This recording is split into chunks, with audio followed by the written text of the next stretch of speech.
बिस्मिल्लाहिर्रहमानिर्रहीम। अस्सलामु अलैकुम। प्यारे दोस्तों, आज की इस वीडियो में हम आप लोगों को वो बातें बताने वाले हैं कि जिसे सुनने के बाद आप लोग हैरान हो जाएंगे। जी हाँ दोस्तों, इस वीडियो में हम आप लोगों को बताने वाले हैं कि सोने के बाद इंसान की रूह कहाँ चली जाती है, और साथ ही साथ ये भी बताएंगे कि जानवरों की रूह कौन निकालता है। तो चलिए दोस्तों शुरू करते हैं। प्यारे दोस्तों, अल्लाह तबारक व तआला ने इंसान को सबसे खूबसूरत शक्ल पर पैदा फरमाया, और इंसान की पैदाइश में अल्लाह तबारक व तआला की कुदरत के बेशुमार जलवे और निशानियां हैं। अल्लाह तबारक व तआला ने इंसानी जिस्म को बनाकर इसको रूह से रोशन किया और जिस्म के अंदर जान डाली। अब जब तक ये रूह इंसानी जिस्म के अंदर है तब तक इंसान जिंदा है। जब ये रूह जिस्म से निकल जाएगी तो उस वक्त इंसान मर जाता है, और ऐसा उस वक्त होता है जब इंसान की उम्र खत्म हो जाती है। लेकिन क्या आप जानते हैं कि हर इंसान एक ऐसी जिंदगी भी जीता है जिसके अंदर वो रोज मरता है और रोज जीता है। प्यारे दोस्तों, आज की इस वीडियो में हम आपको इसी जिंदगी और मौत के बारे में बताएंगे कि किस तरह इंसान रोज मरता है और रोज जीता है और रोज जिंदा होता है। और क्या आप जानते हैं कि जब इंसान सो जाता है तो उसकी रूह कहाँ चली जाती है, और इंसान ख्वाब के अंदर जो कुछ भी देखता है क्या वो सच होता है या झूठ। और नेक लोगों की रूहें सोने के बाद ज्यादातर कहाँ का सफर करती है, और बुरे लोगों की रूहें सोने के बाद कहाँ का सफर करती है। प्यारे दोस्तों, इन सारे सवालों का जवाब आज की इस वीडियो में हम आपको बताएंगे। लिहाजा आपसे रिक्वेस्ट है, गुजारिश है कि हमारी इस वीडियो को आखिर तक जरूर देखिएगा। प्यारे दोस्तों, रूह की पैदाइश अल्लाह तबारक व तआला के हुक्म से हुई। रूह अमरे रब्बी है। जिस तरह दुनिया में इंसानी जिस्म का लिबास कपड़े हैं, इसी तरह अल्लाह तबारक व तआला ने रूह का लिबास इंसानी जिस्म को बनाया है। इसी वजह से जब जिस्म से रूह निकल जाती है तो जिस्म बेकार हो जाता है। प्यारे दोस्तों, रूह दो तरह की होती है। एक नेक जो कि नेक अमल करती है, और दूसरी बदकार और गुनहगार रूह जो कि बुरे अमल करती है। इंसान को जो भी ख्वाब आते हैं या वो ख्वाब में जहां कहीं भी जाता है, इसमें इंसान की सोच और आमाल का दखल होता है। अगर नेक रूह हो तो उसको ख्वाब भी नेक आते हैं, और उसको ख्वाब के अंदर नेक लोगों की जियारत होती है, जैसा कि हुजूर अकरम सल्लल्लाहु अलैहि वसल्लम का दीदार होना, या सहाबा इकराम का या औलिया इकराम की जियारत नसीब होना। इसी तरह नेक रूह जब ख्वाब में कहीं सफर करती है तो उसका सफर भी नेक होता है, और वो ख्वाब में नेक चीजों को देखती है। और जो बदकार रूह होती है वो बुरे लोगों की तरफ माइल होती है। ऐसी रूह पर शैतान का कब्जा होता है। ऐसे लोगों को जो भी ख्वाब आते हैं वो शैतानी होते हैं, और ऐसे लोगों के ख्वाब काबिले कबूल नहीं होते। प्यारे दोस्तों, जब इंसान सो जाता है तो उसकी रूह जिस्म से निकल जाती है और घूमती रहती है, लेकिन इसका ताल्लुक जिस्म से नहीं टूटता। इसका ताल्लुक जिस्म से बाकी रहता है। रूह बहुत ताकतवर होती है। अगर ये रूह अल्लाह तबारक व तआला की इबादत और उसके जिक्र के जरिए उसका कुर्ब हासिल कर ले तो रूह के पास इतनी ताकत होती है कि वो अपने जिस्म को जहां चाहे उड़ाकर ले जा सकती है। और ये मामला इंसान की पाकीज़गी और नेक आमाल पर निर्भर होता है। रिवायात में आता है कि एक मर्तबा हजरत अली रदियल्लाहु ताला अन्हु जुमा की तैयारी फरमा रहे थे। जब खुतबा शुरू हुआ तो हजरत अली रदियल्लाहु ताला अन्हु ने रूह के बारे में बयान करना शुरू किया। उसी बीच एक शख्स खड़ा हुआ और आप रदियल्लाहु ताला अन्हु से अर्ज करने लगा कि अय अली उल मुर्तजा, शेर खुदा रदियल्लाहु ताला अन्हु, जब इंसान सो जाता है तो इंसान की रूह कहाँ चली जाती है? क्या रूह जिस्म से अलग हो जाती है? तो हजरत अली रदियल्लाहु ताला अन्हु ने इरशाद फरमाया कि तुम्हारे जिस्म और हर इंसान के जिस्म में जो रूह अल्लाह तबारक व ताला ने डाली है, ये 3 हिस्सों में बटा हुआ है। रूह का पहला हिस्सा इंसान के जिस्म में ही रहता है और रूह का दूसरा हिस्सा इंसान के वजूद से बाहर यानी आलम बरज़ख में उसको देख रहा होता है और इंसान का तीसरा हिस्सा इंसानी जिस्म से उस वक्त जुदा होता है जब इंसान सो जाता है।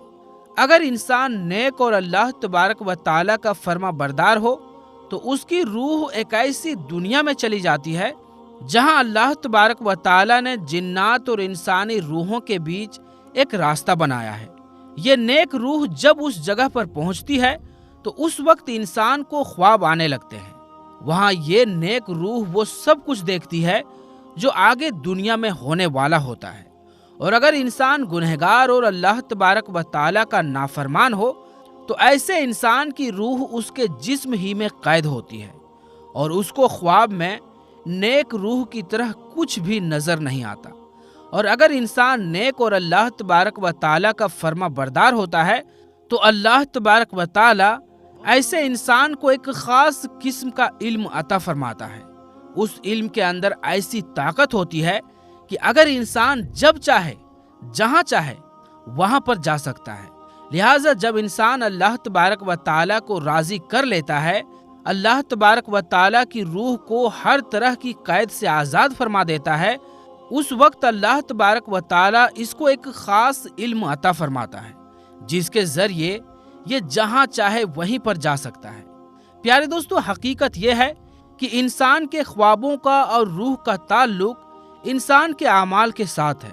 अगर इंसान की सोच अच्छी हो तो इंसान को अच्छे ख्वाब आते हैं और अगर इंसान की सोच बुरी हो तो उसको बुरे ख्वाब आते हैं। प्यारे दोस्तों, अल्लाह तबारक व ताला कुरान पाक में इरशाद फरमाता है जिसका तर्जुमा है, और जो कुछ इस जमीन पर है वो फना होने वाला है और तेरे रब ताला की जात बाकी रहने वाली जात है जो अजमत और बुजुर्गी वाला है। और एक दूसरे मकाम पर अल्लाह तबारक व ताला कुरान पाक में इरशाद फरमाता है, और हर जान को मौत का जायका चखना है, बेशक तेरे रब का वादा सच्चा है। प्यारे दोस्तों, आपने इंसानों को तो मरते हुए देखा होगा कि उनको मौत कैसे आती है और उनकी रूह कैसे निकलती है। कुछ इंसानों को नज़ा के वक्त बहुत ही तकलीफ के मराहिल से गुजरना पड़ता है और कुछ इंसानों की रूह ऐसे कब्ज कर ली जाती है जैसे कि दूध में से मक्खी निकाल ली जाए। लेकिन क्या आप जानते हैं कि जानवरों की मौत कैसे आती है? तो आइए दोस्तों, अब आपको बताते हैं कि जानवरों को मौत कैसे आती है और जानवरों की रूह कौन सा फरिश्ता कब्ज करता है, मलकुल मौत अलैहिस्सलाम या कोई और फरिश्ता। और क्या जानवरों को भी मौत के वक्त सख्तियां महसूस होती है और क्या इनको भी नज़ा की तकलीफ होती है? और जानवर अपनी मौत मरने से पहले कहाँ चले जाते हैं?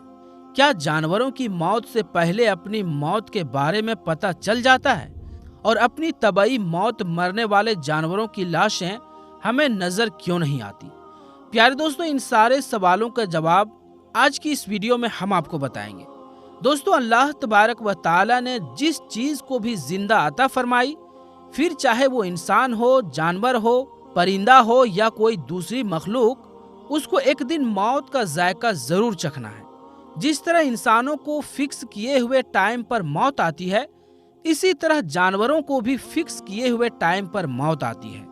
प्यारे दोस्तों, आपने कभी गौर किया होगा कि हमारे मुआशरे में हमारे आसपास बहुत सारे जानवर, परिंदे और दूसरी मखलूकात रहती है, लेकिन जब कोई जानवर मरता है तो हमें सिर्फ उन जानवरों की लाशें नजर आती है जो जानवर हादसाती तौर पर मरते हैं, जैसे कि रोड एक्सीडेंट में मरने वाले जानवर या वो जानवर जिनको कैद में रखा गया है या फिर वो जानवर जिनका शिकार किया गया हो। ऐसे जानवरों की लाशें तो हमें नजर आती है, लेकिन जो जानवर अपनी जिंदगी का वक्त पूरा होने की वजह से अपनी तबाई मौत मरते हैं, उनकी लाशें हमें नजर नहीं आती। इसलिए आपने कभी तबाई मौत मरने वाले जानवर की रूह निकलने का मंजर नहीं देखा होगा। रिवायात में आता है कि एक शख्स हजरत इमाम जाफर सादिक रदी अल्लाह ताला अन्हु की खिदमत में हाजिर हुआ और वो आपसे सवाल करने लगा कि जो जानवर, परिंदे और कीड़े मकोड़े अपनी तबाई मौत मरते हैं, उनकी लाशें हमें नजर क्यों नहीं आती? वो कहाँ पर चली जाती है। जैसा कि हमारे इलाके में चूहे, बिल्लियां, परिंदे और दीगर जानवर पाए जाते हैं। ये जानवर भी अपनी तबाही मौत मरते हैं और रोजाना हजारों की तादाद में परिंदे और जानवर मौत का मजा चखते हैं, लेकिन इनके मुर्दा जिस्म हमें नजर क्यों नहीं आते। तो हजरत इमाम जाफर सादिक रदी अल्लाह ताला अन्हु फरमाने लगे कि इन जानवरों के मुर्दा अजसाम हमें इसलिए नजर नहीं आते कि इन जानवरों को मसलन चौपाइयों, परिंदों और दूसरे जानवरों को अपनी मौत के बारे में अल्लाह की तरफ से पहले ही पता चल जाता है और ये जानवर फिक्स किए गए टाइम से पहले पहले पहाड़ों की गुफाओं, कुओं, दरख्तों के खोखले तनों और जमीन के सुराखों या गहरे गड्ढों में जाकर बैठ जाते हैं और वहीं पर इनको मौत आती है। ये अल्लाह तबारक व ताला का बनाया हुआ निज़ाम है, यानी सिस्टम है, जिसकी वजह से इंसान आज सुकून की सांस ले रहा है। वरना अगर बाकी जानवरों को छोड़कर सिर्फ परिंदों की मौत का हिसाब लगाया जाए तो पूरी दुनिया के अंदर 700 अरब परिंदे रहते हैं। अगर ये परिंदे सरेआम लोगों के सामने मरते तो इंसानों के लिए जमीन पर कदम रखने की भी जगह ना होती और इनके मुर्दा जिस्म गंदगी और बेशुमार बीमारियों का सबब बनते। प्यारे दोस्तों, ये तो सिर्फ परिंदों की बात है जो अल्लाह तबारक व ताला की उड़ने वाली मखलूक है और जो अल्लाह तबारक व ताला ने बेशुमार मखलूकात को पैदा किया जो हमारी इस रूए जमीन पर रहती है। अगर वो भी इसी तरह तबाही मौत मरते और हमारे गली मोहल्लों और सड़कों पर उनकी लाशें पड़ी होती तो जरा सोचिए कि इंसानी जिस्म निज़ाम जिंदगी कैसे चलता। लिहाजा अल्लाह तबारक व ताला ही जानता है कि अल्लाह तबारक व ताला को इस दुनिया के सिस्टम को कैसे चलाना है। लिहाजा अल्लाह तबारक व ताला इन जानवरों को इनकी मौत से पहले ही इनकी मौत के बारे में बता देता है ताकि हर दूर दराज किसी जंगलों पहाड़ों में चले जाएं और वहां पर इनको मौत आ जाए। जैसा कि अल्लाह तबारक व ताला कुरान पाक में इरशाद फरमाता है, और तुम अपने परवरदिगार की कौन कौन सी नेमतों को झुठलाओगे। प्यारे दोस्तों, अब बात करते हैं कि क्या जानवरों को भी मौत के वक्त नज़ा की सख्तियां महसूस होती है और क्या उनको भी नज़ा के वक्त तकलीफ होती है। तो इसके बारे में रिवायात में आता है कि नज़ा की सख्तियां बरहक है और नज़ा की सख्ती हर इंसान को उसके आमाल के मुताबिक दी जाती है और नज़ा के वक्त जो इंसान को तकलीफ महसूस होती है वो उसके आमाल के मुताबिक होती है। अगर तो कोई नेक इंसान हो तो उसको नज़ा के वक्त बहुत ही कम तकलीफ महसूस होती है और अगर कोई गुनहगार इंसान हो तो उसकी रूह तड़पा तड़पा कर कब्ज की जाती है। लेकिन परिंदे और जानवर तो आमाल के मुकल्लिफ नहीं, इन पर नज़ा की सख्ती तो तारी होती है, लेकिन वो किस नौइयत की होती है ये सिर्फ अल्लाह तबारक व ताला ही जानता है। प्यारे दोस्तों, अब बात करते हैं कि जानवरों की रूह कौन कब्ज करता है, मलकुल मौत अलैहिस्सलाम या कोई और फरिश्ता, या फिर इनकी जिंदगी किसी और तरीके से खत्म होती है। तो इसके मुतालिक अलग अलग रिवायात मिलती है। एक रिवायात के मुताबिक जानवरों, परिंदों और दरख्तों की जिंदगी एक तस्बीह में होती है। ये अपनी पूरी जिंदगी अल्लाह तबारक व ताला की तस्बीह बयान करते हैं और अल्लाह तबारक व ताला की हम्दो सना करते हैं। जब वो तस्बीह खत्म हो जाती है तो इनको मौत आ जाती है और इनकी रूह कब्ज हो जाती है। लिहाजा मलकुल मौत अलैहिस्सलाम इनकी रूह कब्ज नहीं करते। और एक दूसरी रिवायात के मुताबिक जो कि मुस्तनद है वो सही मानी जाती है। इस रिवायात के मुताबिक तमाम जी रूह की जाने हजरत मलकुल मौत अलैहिस्सलाम कब्ज करते हैं, फिर चाहे वो इंसान हो या जानवर। और रूह कब्ज करने की जिम्मेदारी अल्लाह तबारक व ताला ने हजरत मलकुल मौत अलैहिस्सलाम को सौंपी है। जैसा कि हदीस पाक में आता है कि एक मर्तबा मलकुल मौत अलैहिस्सलाम ने हुजूर अकरम सल्लल्लाहु अलैहि वसल्लम की खिदमत में अर्ज किया कि या रसूलुल्लाह सल्लल्लाहु अलैहि वसल्लम, मैं अल्लाह तबारक व ताला के हुक्म के बगैर अपनी मर्जी से किसी एक मच्छर की रूह भी कब्ज नहीं करता। इस हदीस पाक में ये बात साफ तौर पर साबित होती है कि मलकुल मौत अलैहिस्सलाम ही तमाम जानवरों, तमाम परिंदों की रूह कब्ज करते हैं। प्यारे दोस्तों, جس طرح انسان کے مرنے پر اس کے عزیز و اقارب غم اور شوق مناتے ہیں اور آہوں زاری کرتے ہیں، اسی طرح اگر پرندوں اور جانوروں میں سے بھی کوئی مر جاتا ہے تو اس کے عزیز و اقارب اور اس کے ہم جنس پرندے بھی روتے اور شوق مناتے ہیں۔ آخر میں اللہ تبارک و تعالیٰ سے دعا ہے کہ اللہ تبارک و تعالیٰ ہمیں نیک اعمال کرنے کی توفیق عطا فرمائے اور حضور اکرم صلی اللہ علیہ وآلہ وسلم کی محبت کے اندر جینا مرنا نصیب فرمائے۔ تو پیارے دوستو، ہماری آج کی اس ویڈیو میں بس اتنا ہی۔ ہماری آج کی یہ ویڈیو آپ کو کیسی لگی ہمیں کمنٹ میں ضرور بتائیں، اور اگر یہ ویڈیو آپ کو پسند آئی ہو تو ویڈیو کو لائک کریں اور ہمارے چینل عالمی جنکشن کو سبسکرائب بھی ضرور کر لیں۔ تو دوستو، انشاءاللہ ملیں گے پھر کسی نئی ویڈیو کے ساتھ، تب تک کے لیے السلام علیکم، اللہ حافظ۔